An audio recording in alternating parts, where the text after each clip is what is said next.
नारायण नारायण नारायण नारायण।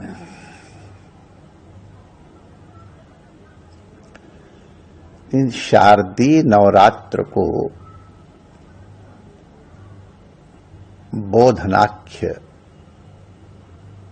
नवरात्र भी कहते हैं।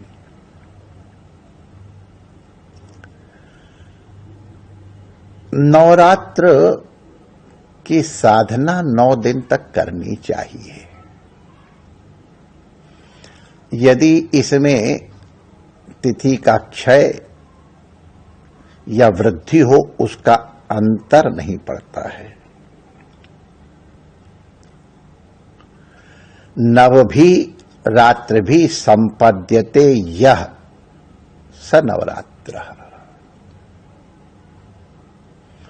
जो नवरात्रियों में संपादित हो उसको नवरात्र कहते हैं।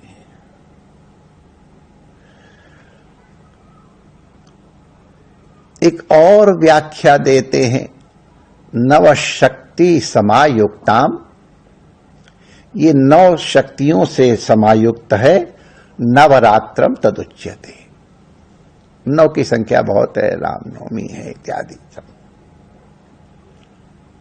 तो इसमें 9 शक्तियों का पूजन होता है। एक ही शक्ति का 9 रूप में पूजन होता है।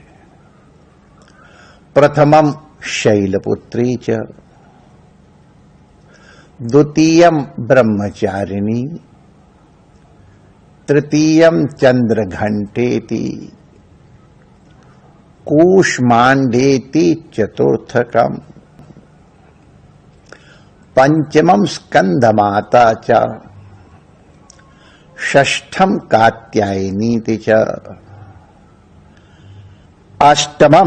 सप्तमम कालरात्रिश्च, महागौरीति चाष्टमम, नवमम सिद्धिदात्री च। पहले दिन शैलपुत्री के रूप में पराम्बा का उपासन किया जाता है। दूसरी तिथि को ब्रह्मचारिणी के रूप में किया जाता है। तृतीया को चंद्रघंटा के रूप में उपासना की जाती है। कूष्मांडा ये दुर्गा जी का ही रूप माना जाता है। दुर्गा कुंड वाराणसी में जो माता जी उनको कूष्मांडा, तो कूष्मांडेति चतुर्थकम उस रूप में है। पंचमम स्कंदमाता च, अब शैलपुत्री भी वही है, स्कंदमाता भी वही है। उस रूप में स्कंदमाता के रूप में पूजन होता है। षष्ठम कात्यायनी च, कात्यायनी महामाये महायोगिन्यधीश्वरी इत्यादि करके दुर्गा शब्द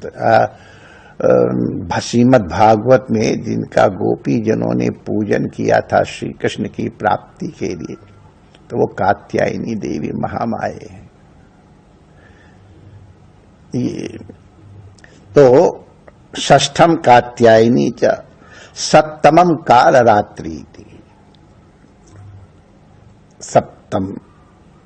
सप्तमी तिथि को कालरात्रि कही। और महागौरी थी अष्टमम, महागौरी के रूप में अष्टमी को पूजन करते हैं। नवमम सिद्धिदात्री च,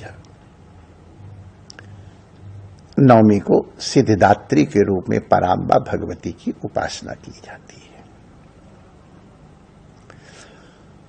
जो लोग केवल कलश स्थापन करके ही, जो एक बात है, आवश्यक नहीं है कि कलश स्थापन या मूर्ति स्थापन सब लोग करें। देखा देखी साधे जोग, छीझे काया बाढ़े रोग। हर चीज को सोच और समझ के करना चाहिए। हर साधना के लिए आवश्यक है, हर मंत्र के लिए आवश्यक है। श्रीमद्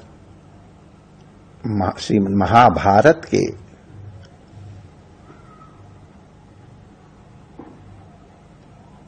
संकेत के अनुसार जब कुंती माता के सेवा से प्रसन्न होके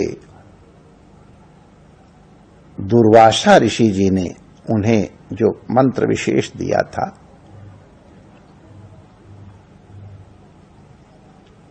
तो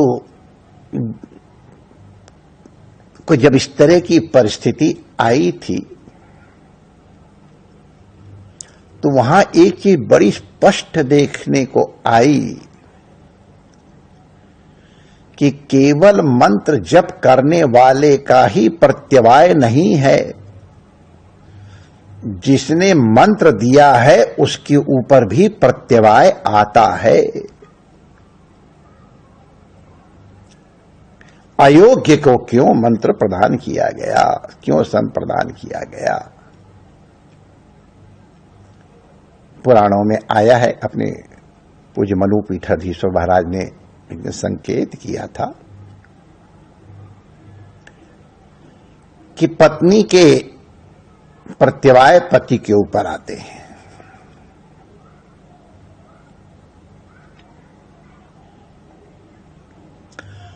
मंत्री के प्रत्यवाय राजा के ऊपर आते हैं, सेवक के प्रत्यवाय स्वामी के ऊपर आते हैं, और शिष्य के प्रत्यवाय गुरु को भोगने पड़ते हैं। इसलिए मंत्र दान और मंत्र ग्रहण ये दोनों बहुत सावधानी से करना चाहिए। बहुत गुरुगंभीर विषय है।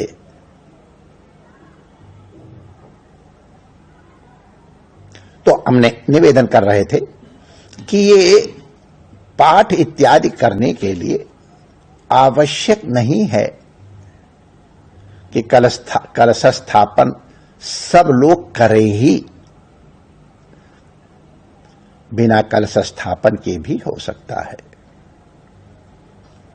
एक दीपक जला लिया और दीपक जला करके और भगवती पराम्बा का, अपने गुरु गणपति का, गुरु का पंचदेवों का स्मरण करके, स्थान देवता इत्यादि का, और फिर अगर जिस देवता का अनुष्ठान करें उनका ध्यान करके और अपना पाठ या जप इत्यादि शुरू कर लिया। अगर घृत दीपक की व्यवस्था, तैल दीपक की भी व्यवस्था नहीं है तो एक धूप बत्ती लगा ली, वो भी बहुत है।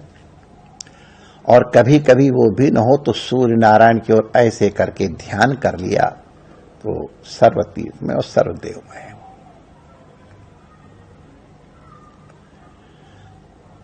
जो भी करो पहले सोच समझ के करो। कलश स्थापन भी ऐसे कोई घट कुंभ धर दिया और ऐसा नहीं है, उन सब की एक मर्यादा है।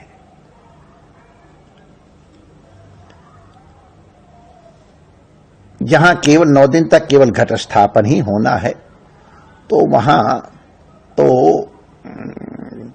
घट के ऊपर ही कोई चित्र या कोई स्वर्ण इत्यादि की मूर्ति बना के रख लेते, उनकी पूजन करते हैं। कलश के अंदर कुछ रत्न, कुछ औषधि, कुछ धातुएं, ये सब उसमें पधराई जाती हैं, कुछ वनस्पतियां पधराई जाती हैं, कुछ मृतिका इत्यादि पधराई जाती है, और पंच पल्लव उसमें लगाए जाते हैं। पाकर है, गूलर है, आम है, पीपल है, बट है, ये सब लगाए जाते हैं। ये भी कुछ कुछ अपने संप्रदाय के हिसाब से ये पंच पल्लव भी थोड़े भिन्न हो जाते हैं। गुरुजनों से पूछ करके वो पंच पल्लव का निर्णय करें। हमने एक सामान्य बात कह दी है और फिर उसके ऊपर अब कलश जिसके पास जो साधन हो भाई। नहीं तो मृतिका पात्र को तो सुवर्ण पात्र मानते ही हैं, तो अगर मूर्ति है तो ठीक है, वरना फिर स्वस्तिक बना के एक तरफ दुर्गा जी का त्रिशूल और वो बना करके और उसमें ही स्थापना करके और उनके सामने नीचे मृतिका में और यव इत्यादि डाल करके और उनको स्थापित कर दिया जाता है। इन सब की विधि है कि प्रतिपदा के दिन क्या अर्पित किया जाए माता के श्रृंगार में, किसी दिन वे केश विन्यास कर दिया जाता है, कभी हाथ के श्रृंगार के लिए जाता है। तो ये अलग अलग पदार्थ दिए जाते हैं और कुछ न हो एक पुष्प अर्पित कर दो, बस अलम सब संभार हो गए। भोग नैवेद्य इत्यादि जो भगवान आपको सामर्थ्य दें वो करो, श्रद्धा भक्ति पूरी हो। और जो लोग मूर्ति स्थापना करते हैं वो षष्ठी तक कलश में पूजा करते हैं, और सप्तमी अष्टमी और नवमी को फिर वो जब संधि पूजा होती है तो उस समय फिर पराम्बा भगवती के विग्रह के रूप में पूजन होता है। ये सामान्य से एक चर्चा कर ली गई है कि जो भी करो जान के करो, अनजान में या देखा देखी मत करो। ये हमारे यहां जब लड़की का विवाह होता था तो बिल्ली बांधी जाती थी जहां मिठाई रखी जाती थी। अब बिल्ली बांधने का उस समय क्या कारण था वो समझ सकते हैं, लेकिन अब हमारे यहां तो फ्लैट में कहां चूहा इत्यादि है और पार्टी होनी है होटल में, तो एक बिल्ली बांध के उसके सामने 5-7 मिठाई धर दी गई। तो ये बिल्ली बांधने का प्रयोजन नहीं, कोई प्रयोजन था इसलिए बिल्ली बांधी जाती। तो सबको समझो और समझ करके फिर निष्ठापूर्वक साधना करो।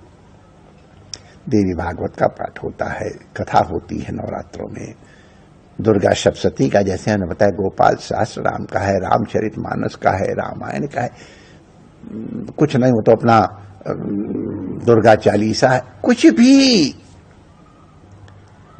भगवान को अर्पित करने की बुद्धि से कुछ भी करो, भावपूर्वक करो। आहार विहार नियमित रहे, उसकी हम लोग चर्चा कर ही चुके हैं कि जितना संयम सुविधा पूर्वक हो सके वो उतना करो। अब जिनको डायबिटीज इत्यादि के रोग हो या अन्य किसी प्रकार की व्यवस्था हो, उनके लिए कोई भी कठोर नियम धारण करना उचित नहीं है। युक्ताहार विहारस्य युक्त चेष्टस्य कर्मसु युक्त स्वप्नावबोधस्य योगो भवति दुःखः। हमने एक भाई देखे थे, वो 9 दिन तक लेट जाते थे, अपने ऊपर मिट्टी रख करके और उसके ऊपर कलश स्थापन करके 9 दिन तक वैसे ही पड़े रहते रहे। हे परमात्मा, हे परमात्मा, हम उनकी साधना को हम धन्य मानते हैं। माने सोना जागना क्या करवट भी नहीं बदल सकते हैं, पता नहीं 1-2 कैसे करते होंगे। इसके माने बहुत दिनों पहले अपना शरीर स्वस्थ रखते होंगे। अब सब लोग इसकी नकल न करो भाई, सबके बस की बात नहीं है, और जो कर सकते हैं हम मना भी नहीं कर रहे। हमारी एक भगवती है यहाँ पर, वो केवल लौंग खा करके वो रात्र करती रही। तो ये हम पहले भी कह चुके हैं, जितने में आपका शरीर सध जाए, बहुत नींद ना आवे, बहुत आलस्य ना आवे, और पाठ में से बार बार उठना ना पड़े, इसलिए करना। लेकिन अब जिनको कुछ एक अमुक प्रकार का रोग होता है तो वो फिर इस तरह से पाठ का क्रम बना ले कि जब जाना पड़े तो फिर आकर के पुनः आचमन करके जो न्यास इत्यादि की विधि उसको पुनः करके फिर पाठ शुरू कर दें। इन वेगों को रोकना शरीर के लिए भी उचित नहीं है और भजन पाठ के लिए भी उचित नहीं है, क्योंकि सारा ध्यान वहां लग जाता है जो ध्यान करने का विषय है, वो ध्यान नहीं रह पाता है। तो इसलिए अगर नीचे बैठ करके आसन लगा करके, अब कभी कभी हम लोग जब उस तरह बैठा करते थे, अब थोड़ा उतनी सामर्थ्य नहीं रही तो थोड़ा संबोधन कर लिए, तो आसन बैठे, पद्मासन, सुखासन, कैसे भी आसन करे। अब जिनके यहां दर्द है, यहां दर्द है, उनसे मैं कैसे कहूंगी तुम मेरुदंड सीधा करके पद्मासन और सिद्धासन में बैठो, नहीं। आसन की परिभाषा है स्थिर सुखम आसनम, बस आसन की परिभाषा ऋषि के अनुसार स्थिर सुखम आसनम, जिसमें स्थिरता पूर्वक सुख पूर्वक बैठा जा सके अधिक से अधिक देर तक, उसको आसन कहते हैं। तो कैसा आसन हो ये आप देख लो, जिसमें अगर कुर्सी पे बैठ के करते हो कुर्सी पे बैठ के कर लो, क्या फर्क पड़ता है। पाठ करो, बेल्ट लगा के बैठ जाओ, कोई बात नहीं, शुद्ध उससे बना लो बेल्ट। तो सुविधापूर्वक बैठो, कोई दोष नहीं है। जिसने ये रोग दिया है उसको मालूम नहीं कि मैंने तो रोग दिया है इसलिए इस तरह बैठ रहे, वरना इसका मन तो है सीधे ही। हमारे एक स्वामी जी थे, उनका नाम मैं इसलिए नहीं ले रहा हूं, वो शीर्षासन करके पूरा पाठ सप्तशती का करते थे, बड़े प्रसिद्ध महापुरुष हैं। तो उनकी सामर्थ्य, अब कोई दूसरा वही करने लग जाए, कहीं कुछ ब्रेन हैमरेज वगैरह हो जाए, तो इसलिए मैं बार बार सावधान कर रहा हूं। काया राखे धर्म है, शरीर माध्यम खरु धर्म साधनम। शरीर अगर स्वस्थ है तो समस्त साधनाएं संपन्न हो सकती हैं। अगर शरीर स्वस्थ नहीं है तो फिर चित्त भी स्वस्थ नहीं होगा। चित्त स्वस्थ रहे, इसलिए शरीर का स्वस्थ रहना आवश्यक है। जब स्वस्थ चित्त होगा तो स्वस्थ चित्त होके भगवती का, भगवान का, परमात्मा का चिंतन होगा, नवरात्र सफल होगा। ये बड़ा वैज्ञानिक है माय डियर। ये शरद ऋतु को वैद्यों की सांस कहा जाता है। खूब रोग होते हैं, वैद्यों खूब कमाई होती है। तो ये नवरात्र में जब ऋतु परिवर्तन होता तब आहार विहार के संयम की दृष्टि से नवरात्र रखे गए हैं। कलश में जो अभी औषधियों, कुछ मैंने नाम संकेत किए हैं, उनका जल औषध हो जाता है, उसका अभिषेक किया जाता है। अगर उसी जल को 3 महीने तक तांबे के कलश में भर करके रख दो, महौषधि हो जाएगा।